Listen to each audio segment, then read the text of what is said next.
मुंबई लोकलचं 10 रुपयांचं तिकीट तुम्हाला 10,000 रुपये मिळवून देऊ शकतं. अहो खरंच सांगतोय. कसं ते सांगतो.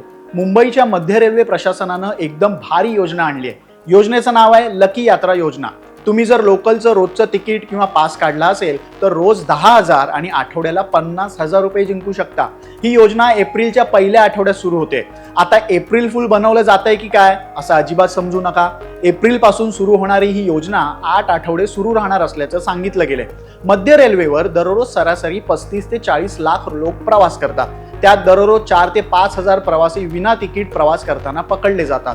हाच आकडा कमी करण्यासाठी मध्य रेल्वेनं ही लकी यात्रा योजना सुरू केली आहे. आता या लकी ड्रॉ साठी काय करायचंय तर रेल्वे स्थानकांवरती जाहिरातदार कंपन्यांकडून स्थानकांवरील स्क्रीन, लोकलमधील टेलिव्हिजन स्क्रीनवर एक QR कोड दाखवला जाईल.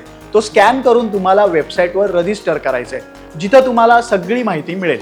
दररोज रेल्वेकडून एक लकी UTS नंबर वेबसाईटवरती प्रकाशित केला जाईल. तो जर नंबर तुमच्या तिकिटाचा असेल आणि ते तिकीट तुम्ही मध्य रेल्वेच्या CSMT स्थानकात घेऊन मध्य रेल्वे प्रशासनाला दाखवायचंय. बस मग 10,000 रुपये तुमच्या हातात. हा लकी ड्रॉ स्टेशन खिडकीवरून काढलेलं तिकीट, वेंडिंग मशीन मधून काढलेलं तिकीट आणि मोबाईलवरून काढलेलं तिकीट अशा सगळ्या प्रकारासाठी उपलब्ध असणार आहे. आणि सध्या पायलट मोड म्हणून हा लकी ड्रॉ फक्त मध्य रेल्वेच्या CSMT ते कर्जत कसारा स्टेशन दरम्यानच्या तिकिटांसाठीच असणार आहे. कशी वाटली ही स्कीम कमेंट करून सांगा. आणि हो, तिकीट काढूनच प्रवास करा. काय माहित ते लकी प्रवासी कदाचित तुम्हीच असाल.